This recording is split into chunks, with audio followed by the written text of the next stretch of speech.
Welcome to my 2-week dog sitting in Monza, Italy. I came for a dog sit and ended up living in a postcard.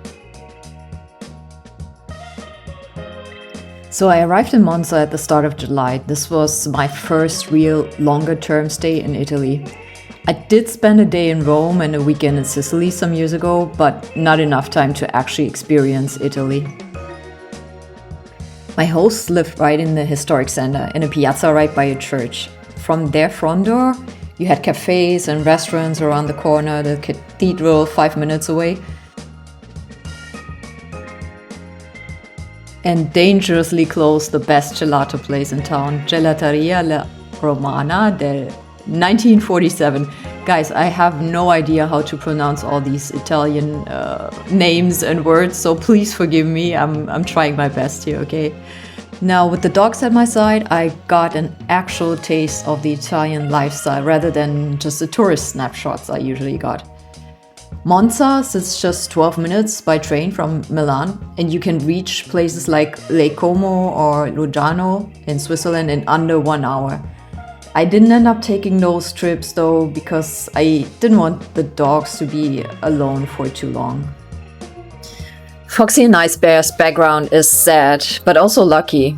They are rescue sisters who were pulled from a dumpster in China as puppies, along with another sibling. I just do not understand how humans treat animals sometimes. Just toss these little innocent creatures into a dumpster as if they are trash.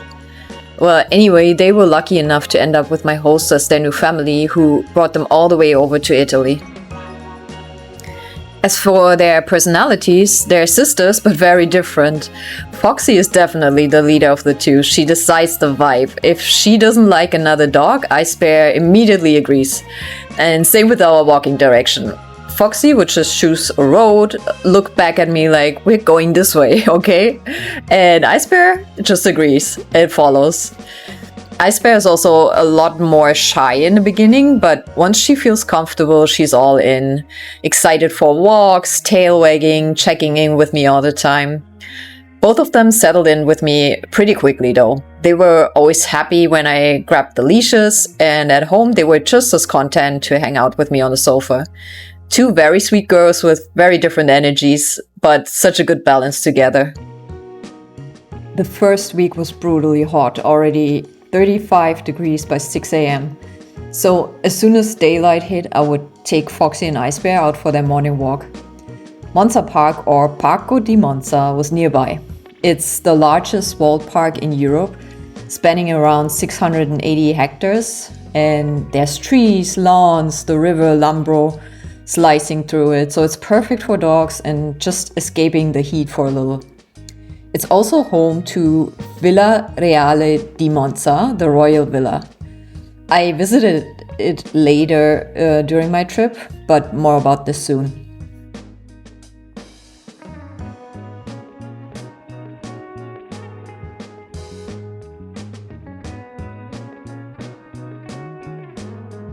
After the walk, I'd hit up whichever cafe was open early to get my coffee. I love the Italian coffee culture. Locals will have their espresso standing at the bar, just how you see it on the movies, and others taking their time to have a little chat before work. One thing I did notice for sure is nobody's working on laptops in cafes. I think that's actually not culturally appropriate here.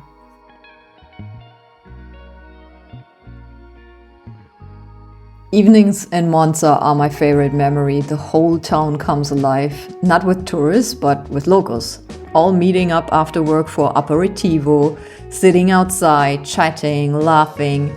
Everyone's so social, and somehow no one's glued to their phone. I found it so impressive.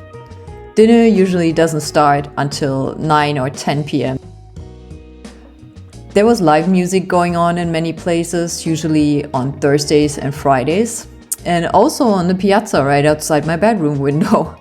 Every Thursday night, I would have a full-on DJ set to tuck me into bed. Monza itself has the perfect size for me, by the way. You've got everything you need around you, but it's still walkable and cozy. And the old town where I was staying felt like living inside a painting. It's got beautiful buildings, narrow streets, and that warm golden light that makes everything look unreal. On one of my afternoons off, I went to visit the royal villa of Monza. You have to book a guided tour, you cannot just walk around freely. And if you want it in English, there are only a few time slots, so you gotta be mindful. The villa is from the late 1700s and was built for Archduke Ferdinand of Austria. It's a stunning example of neoclassical architecture. And right behind is the massive park that I mentioned earlier.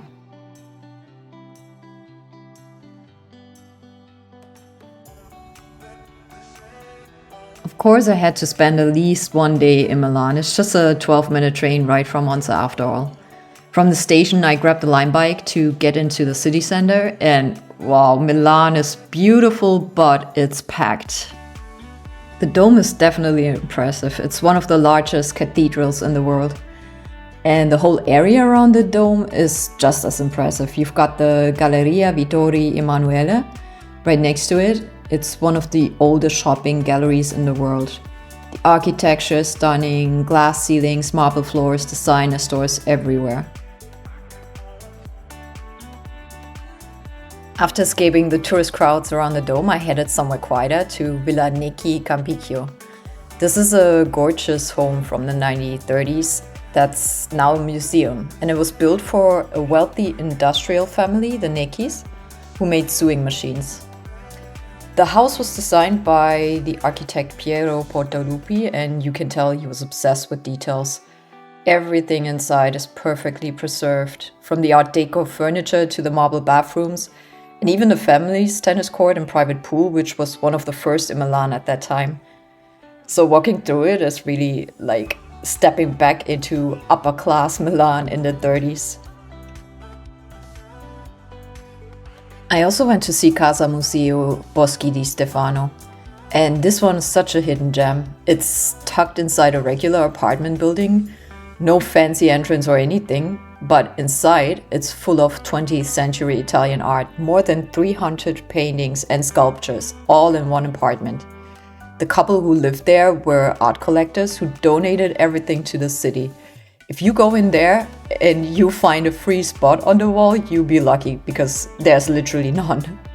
It's one of those places that most locals don't even know about, and I only found it because I had a local friend who brought me there. And then there's the Naviglia district. It's full of canals, cafes, and a typical Italian atmosphere.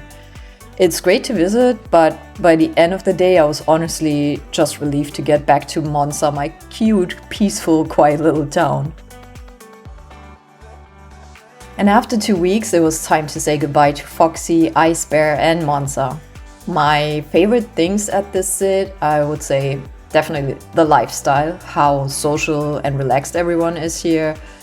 The style, people just look elegant all the time, and obviously the food. The architecture, but of course most of all Foxy and Ice Bear, who became my new friends. Italy left such a good impression on me that I already decided I'm coming back next year to explore more of it. So I can highly recommend coming to Monza, either as a tourist or for pet sitting. Either way, it's a place that makes everyday life feel a little cinematic. And if you've ever fallen for the pets you were supposed to just watch, you know the feeling. Hit like, subscribe, and tell me your favorite pet story in the comments. See you at the next adventure.